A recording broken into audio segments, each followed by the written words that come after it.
let's do a little story time.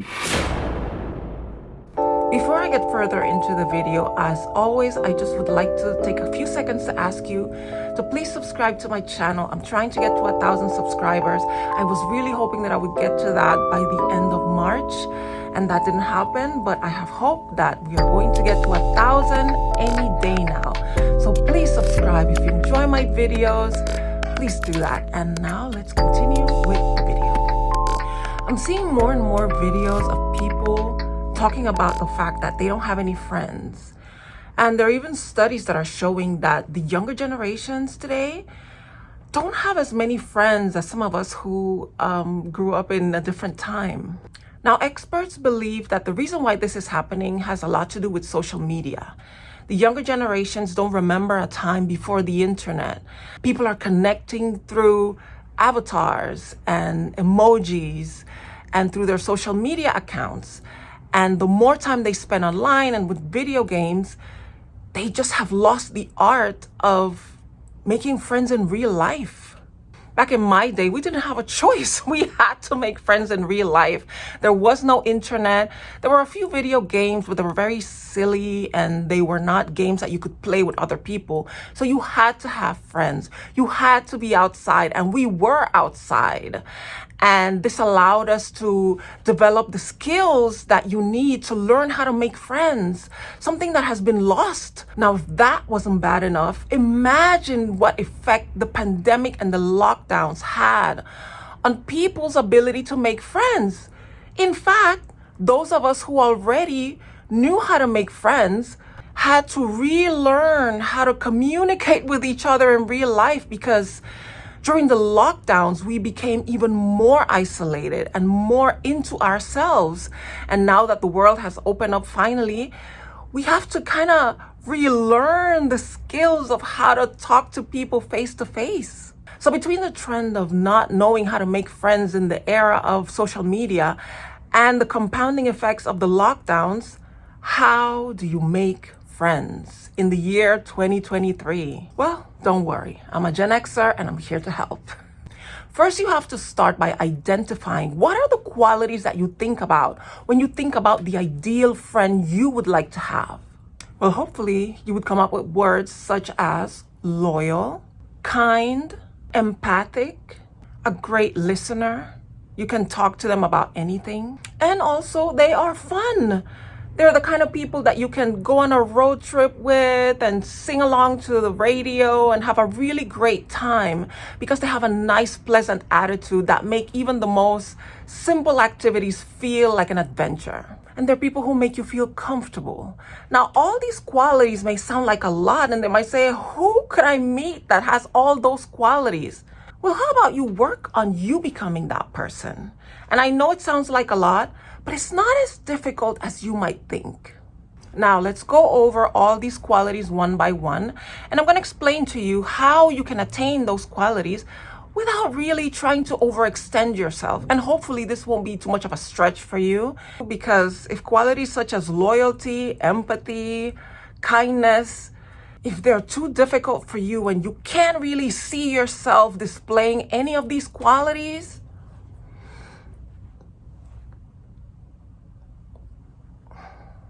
you might want to rethink your life, okay? But let's get started. Let's start with the one that I think is the most important quality to be a good friend, and that is empathy. Empathy basically means that you can put yourself in other people's shoes and feel their pain, feel their joy. You have the same feeling. You can relate to people, even if you're not the same, even if you don't fully understand them, you can feel for them. And I think if you don't have that, you cannot be a friend. What people need more than ever is to have people around them that can just sit with them in their pain, soar with them during their times of joy, and just be calm in the times of calm. If I'm going through something and I know that my friends just can feel what I'm feeling and they can relate to me And they can just, even if they say nothing, they just sit there in silence and share this feeling that I'm going through with me. To me, that is the most important quality of a friend. That is a friend that I can trust, because a friend that feels my pain will not purposely hurt me. And a friend that can feel my joy will always be there to cheer me on when I'm going in the right direction. The second quality I'm going to cover goes along that same vein. It follows empathy and it goes into kindness. Like I said, if you are somebody who can feel the pain of others, you don't go out of your way to cause them pain. You think about ways in which you can be there and be kind. It's important as a friend to be honest and to tell the truth to your friends. That's very important. But how are you going to say that? How are you going to tell that truth? Always think about, is it kind? How would I receive this if I was the person hearing this? What's going on now? As soon as I sit down and I start to record, the police decide to do their jobs this morning. Are we good? Hopefully everybody's okay. Patient. We should add that to the list. Let me write that down. Very important quality. I'm working on it.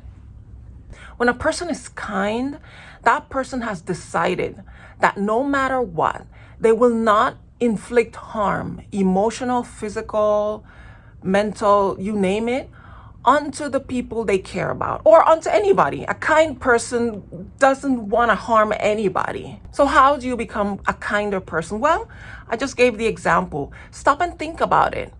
If what you're about to say could cause harm or hurt feelings to the person you're saying it, stop and think about it. There are a million ways to say one thing. Just think about a way that will impart the message you have to impart. Don't ever skimp on the truth, but do it in a way that gives hope, that brings solutions.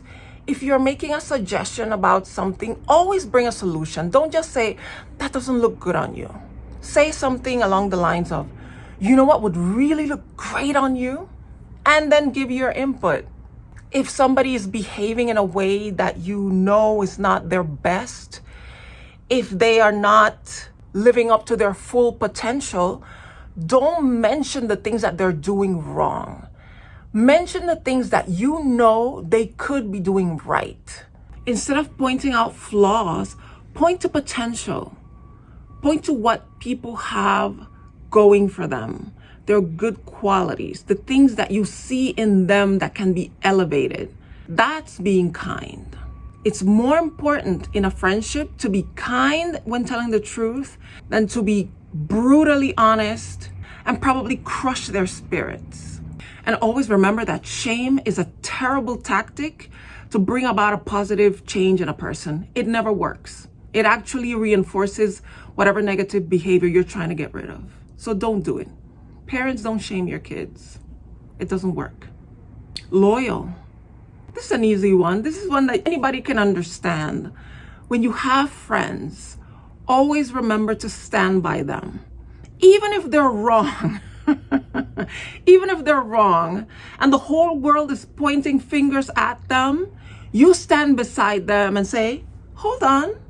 Okay, before you continue judging, let me tell you about all the ways in which my friend is doing a great job.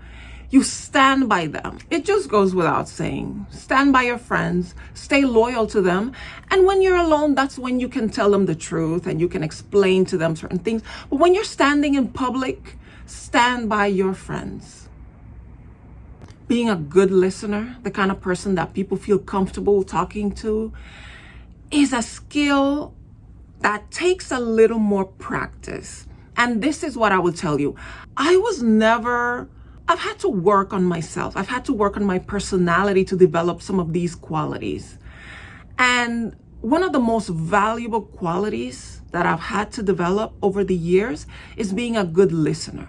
Being a good listener is not just sitting there, standing there, just staring and going, Clearly, when you're doing that, the person you're talking to can see that you're not really paying attention. A great key to being a good listener is developing curiosity. When somebody's talking to you, when they're telling you their life story, it's important to pay attention to the words they're saying, to listen to the feeling behind the words they're saying, and then ask questions. If somebody's talking about and they kind of briefly mention, well, I had this job. I used to work at a bank and I hated that job.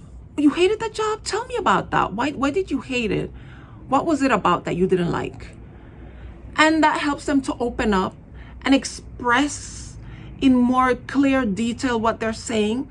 And it also lets them know that you're interested in not just the highlights of what they're saying, but you actually care about what they're saying. You care about their feelings. You care about knowing more about their experience. And that is a great way to connect with people, because when you show interest in their story, it lets them know that their life matters, that they have value, that they're not just somebody, just a leaf blowing in the wind, that they're an individual whose story matters, that it must be heard. And that creates a connection with people better than almost anything you can think of. You think spending money on people is what will connect you to them? They have to know that you really care. That's how people know that you are a real friend. Also, I imagine that a lot of you have heard about mirroring or mirroring. It's when the person talking to you, they hold a posture. Hold the same posture. Listen, I'm not saying you should do these things to learn to manipulate people. That's not what I'm trying to do. What I'm trying to do is to turn you into the kind of person that can have genuine connections with others. And when you have genuine connections with others, your life becomes better. Their life becomes better. Okay? So when you mirror, let's say the person is seated in this position, in this relaxed position, you should do it too. It creates a connection, not just for the person. The person is going to subconsciously feel, wow, this person really, we're connecting, we're the same. But you, when you take on the same position that they're taking on, you yourself are going to feel a connection with them. And that's going to make you want to be there and continue to listen to what they're saying.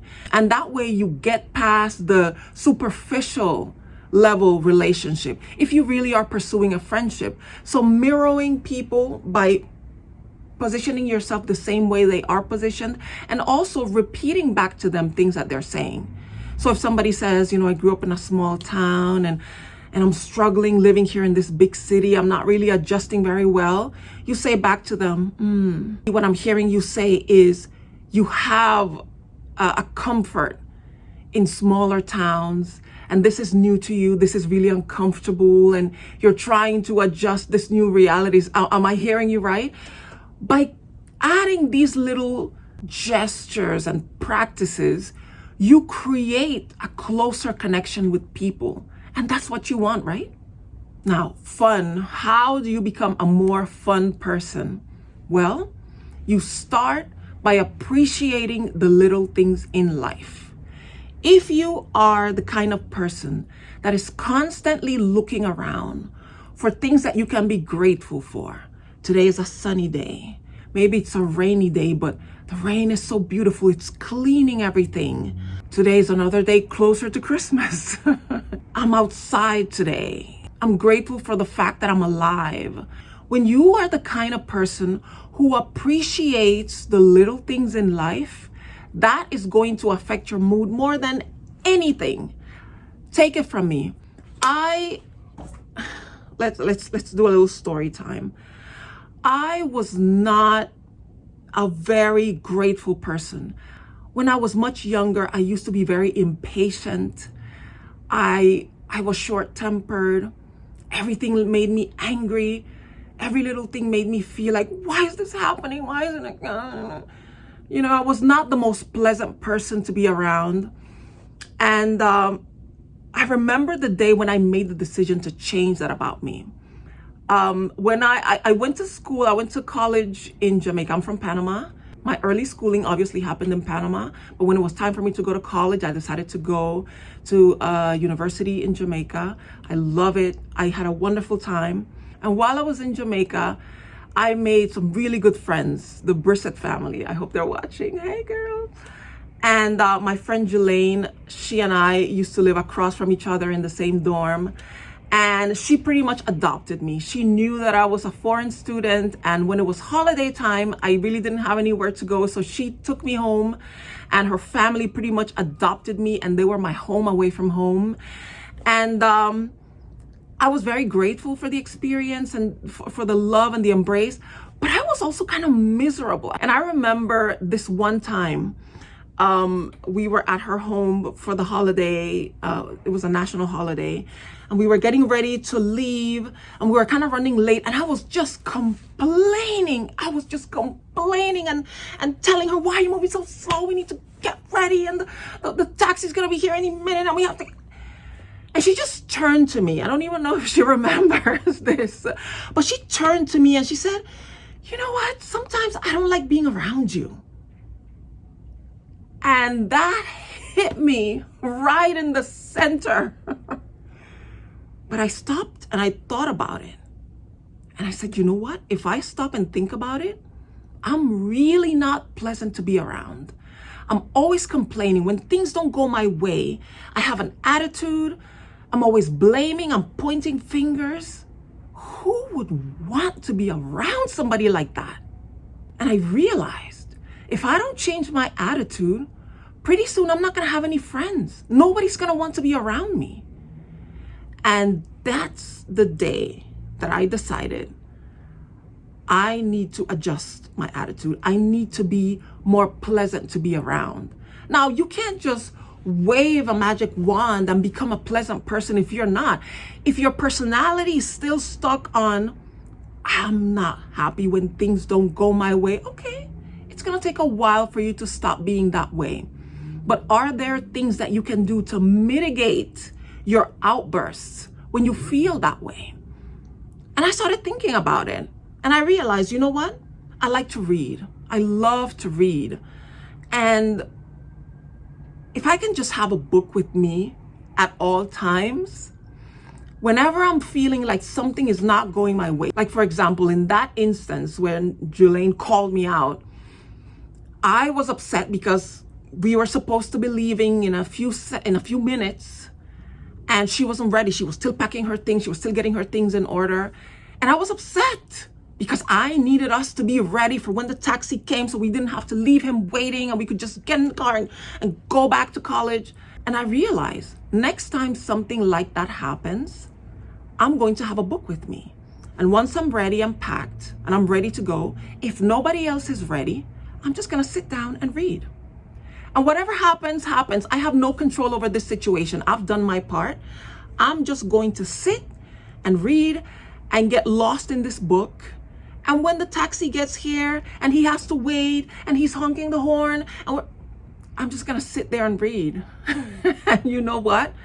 That's how it all started. I started carrying a little book with me everywhere. And whenever things weren't going my way and I was feeling like I wanted to explode and I wanted to complain, I would just open my book. Just open my book and sit there and read quietly. And you know what?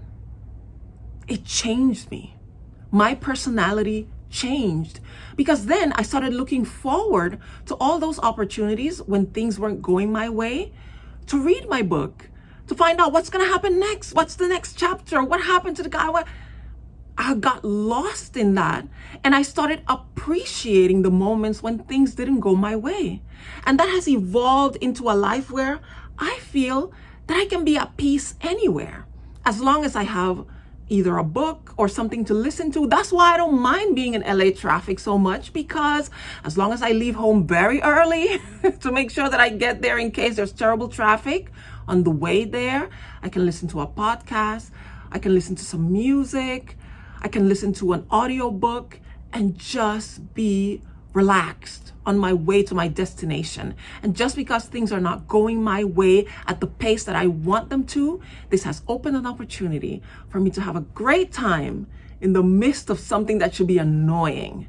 And so whatever that method there is that you can do to become a more pleasant presence, it will make you the best companion, the best road trip companion, the best life partner, the best lifetime friend. Just find the way to appreciate the moments, even the unexpected moments, for what they are, and find the way to make yourself pass the time and to appreciate what you are going through in that moment. And that goes into the quality that we just added while I was impatiently waiting for the police to drive through. Patience. Patience is something that only time will give you. This is not the kind of quality that you're going to acquire right away. You have to grow into it. There's a few things in my life, I don't want to talk about it yet, that I have been waiting to resolve. Situations where I have been stuck in limbo. And it's been a really long time that I've been waiting for these things to happen. And in that time, in that space, the level of patience that I have developed, I cannot even put into words. I am a completely different person. I am a whole different human than the person I was 23, 24 years ago. And I thank the situations in my life that didn't happen exactly how and when I wanted them to happen, because without them, I wouldn't be who I am. And so I am grateful and I am thankful. And all I can tell you is, if things are not happening the way you want them to, this is an opportunity to sit down and understand, if I can't control it, all I can do is grow from it and appreciate it. And it sounds a lot easier said than done, and it is. It is a lot easier to say it than to do it. But if you give yourself the opportunity to grow through these difficult times, I promise you, it will be worth the wait. I'm still waiting. I'm still hoping. But I am at this point of the process grateful for the changes that happened in me as a result of having to wait. And I wish the same for you. And finally, a good friend makes people around them feel comfortable. How? By not judging. Think about it. If you are the kind of person that is going to sit there and point everything that is wrong with your friends and make them feel, oh, you failed at this. Oh, I'm so much better at this than you. Oh, you should have done this a different way when you did that thing. Who's going to want to be around you? Become the kind of person that, again, this is where empathy and kindness comes in. All these qualities, they all kind of mesh together, don't they?